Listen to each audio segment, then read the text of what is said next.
This dinner gets bigger and bigger and bigger. Thanks for inviting me. Please have a seat if you have one. If you don't, come on up with me. Adriano, thanks for that introduction. Thank you to Nanette and the 42 members of the Congressional Hispanic Caucus, a record number. Thanks also to the members of my cabinet who are here tonight, the most diverse cabinet in American history, including Secretary Brassard, Mr. Secretary, Secretary Cardona. We're doing all this while reducing the deficit. I love our friends on the right talk about, mega guys, about reducing the deficit. Give me a break. On my watch, deficits have already fallen over $1 trillion. And I signed legislation to reduce the deficit by another $1 trillion in the next decade. The last guy had a $400 billion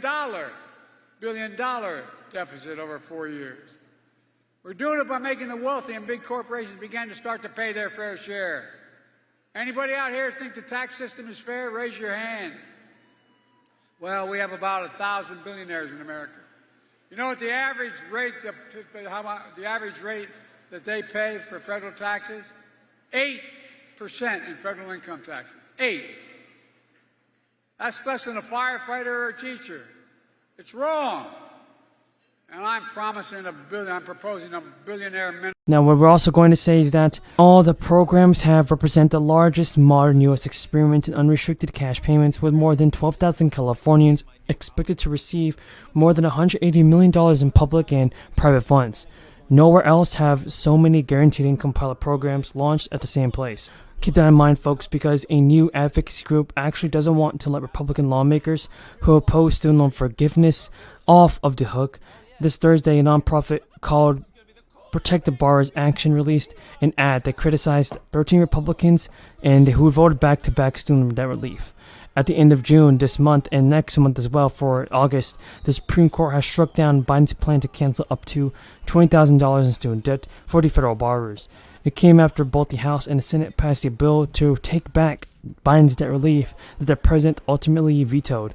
So while Biden has announced a new plan to get borrowers relief during a different law, it's called the Higher Education Act, many Republican lawmakers don't even want to actually be carried on this. Biden acknowledged that delivering relief through the Higher Education Act will take some time because it requires the policy to go through a negotiated rulemaking process, which includes hearings and public commitment.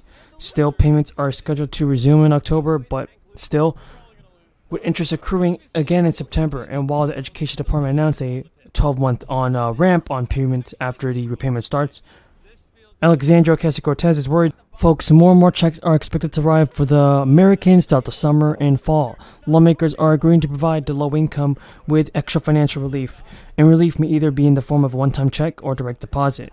But now, 2 rebate checks are going to be for tax policies.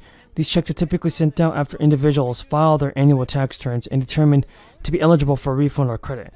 The specific eligibility criteria for tax rebates is depending on tax lawmakers and regulations in the country. A large number of states have announced they will be mailing and depositing relief checks for many residents. During the recently wrapped legislative sessions, the lawmakers agreed to send tax rebates to people in Minnesota. And now the rebates are $260 for individuals with AGIs very high, but $520 for couples who file jointly. People within those limits will get an additional $260 per dependent for up to 3 people they can claim. Rebates are expected to go out via direct deposit and checks starting this fall too. It's important to note that the lawmakers and taxpayers who have to apply for these payments are going to get good money. Georgia has a very large budget surplus, and the latest report was more than $6 billion. As I was saying, to receive the funds, filers must have paid and filed taxes for the past 2 years, and according to a spokesperson, Georgia's Department of Revenue has already processed over 1.1 million total refunds. It totals about $257 million. If you haven't received your money yet, don't even worry. The Department of Revenue said the funds will go out over the next 8 weeks for those who filed by April 18th. Those who filed after the tax deadline will of course wait a little bit longer, as refunds will not be issued until one's tax returns have been processed. A Wall Street Journal analysis of Federal Reserve data reveals a concerning financial situation for people ages 30 to 39. The demographic accumulated nearly $4 trillion in debt during the fourth quarter of 2022. It reflects a substantial $140 billion rise from preceding the quarter. Now, according to Yahoo News, the mounting debt is indicative of a broader economic challenges faced by the generations. New York's Fed data reveals that millennials in their 30s are accumulating debt at a very high pace, which is starting to be alarming. New data have shown that 72% of U.S. millennials are actually in deep trouble, living paycheck to paycheck. More than one-third of Americans say there's still loans that prevent them from buying a home, because we all know that this is not the right thing to do. I also want to make another point on this important stimulus information that a significant portion of the 22 to 37-year-olds surveyed revealed a concerning trend of retirement savings. According to the survey, a considerable number of respondents said that their monthly contributions to retirement savings were low. Monthly checks may be sent out this year, and many lawmakers in the House have just learned about to propose a bill that will restore the improved and expanded monthly child tax credit payments. It would cost billions of dollars and would send Americans relief checks every month. It already has provided bipartisan support, and also a group of House representatives have just introduced the American Families Act, which will actually be a bill that would make the previously expanded and improved monthly child tax credit permanent.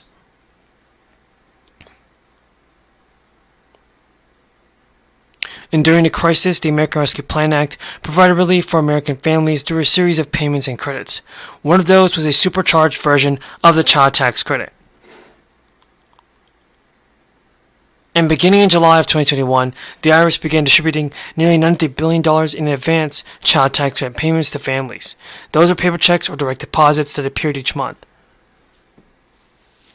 And the payments were equal to 50% of the child tax credit estimated to be families and available to the families. Based on information reported on their federal income tax return, eligible families who did not receive the advance payments or didn't receive enough can claim the full credit on their 2021 tax return during the tax filing season.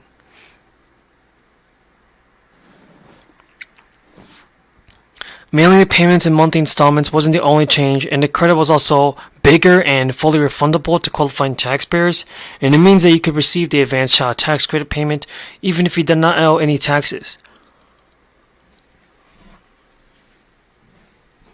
It has reached more than 61 million children, and studies suggest that it made a tremendous impact. A 2022 paper from the American Medical Association noted that children in the United States are more likely to live in poverty than any other age group. Before the crisis, over 10 million children in the United States lived in poverty. One of the highest child poverty rates among high-income countries. About half of all children living in poverty are living in what's called extreme poverty, defined as a household with an annual income of $13,000 or less. Now, the move was met with enthusiasm to expand a bill that would help them out. There does appear to be bipartisan support for making changes to the child tax credit, and various proposals have been floated by the GOP senators. But so far, House Republican leaders are hoping to pass a rule to set up floor votes on a bill to constrain the government's ability to regulate gas stoves. But the lawmakers saw their efforts fail after the House Freedom Caucus members joined Democrats in opposing the rule. The final vote of the rule was 206-220. A dozen Republicans opposed the rule. The 12th vote voted against the rule cast by House Majority Leader Stephen Scalise. So folks, I hope that President Biden can do more for the people in setting out stimulus payments. Passport into the city, appreciate it very much. And I want to thank everyone in Rocky Mountain City Council, Nash County.